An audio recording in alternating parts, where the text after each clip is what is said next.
Hi guys, welcome to my channel. ఈ రోజు మనం పెరుగు తినడం వల్ల ఏ రకమైన క్యాన్సర్ నుంచి దూరంగా ఉండొచ్చు దాని గురించి మనం తెలుసుకుందాం.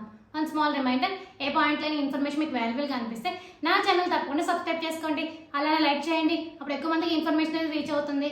మీ ఫ్రెండ్స్ అండ్ ఫ్యామిలీకి షేర్ చేయండి, వాళ్ళు హెల్తీ ఇన్ఫర్మేషన్ తెలుసుకుంటారు. ఇంక లేట్ ఎందుకు మన టాపిక్లోకి వెళ్ళిపోదాం.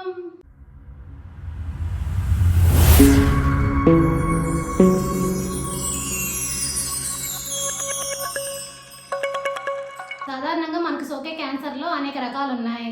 ముఖ్యంగా ధూమపానం వల్ల ఊపిరితిత్తుల క్యాన్సర్ మనకు సోకే అవకాశం ఎక్కువగా ఉంటుంది. అయితే ధూమపానం అలవాటు లేని వారు కూడా 20% మంది ఈ క్యాన్సర్ బారిన పడుతున్నారు. ఈ క్యాన్సర్ ముప్పు నుంచి తప్పించుకోవాలంటే రోజు పెరుగు అలాగే పీచు పదార్థాలు మన ఆహారంలో చేర్చుకోవాలని పలు అధ్యయనాల్లో తేలింది. రోజు సుమారు 85 గ్రాముల పెరుగు తినే మగవారికి, 115 గ్రాముల పెరుగు తినే ఆడవారికి ఊపిరితిత్తుల క్యాన్సర్ ముప్పు 19% తక్కువగా ఉందని గుర్తించారు.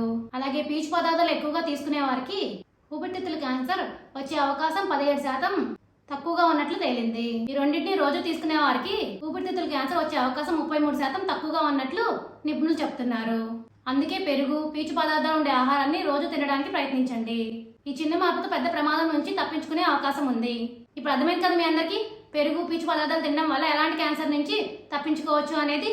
For more videos, please like, share and subscribe my channel. Thank you for watching my video.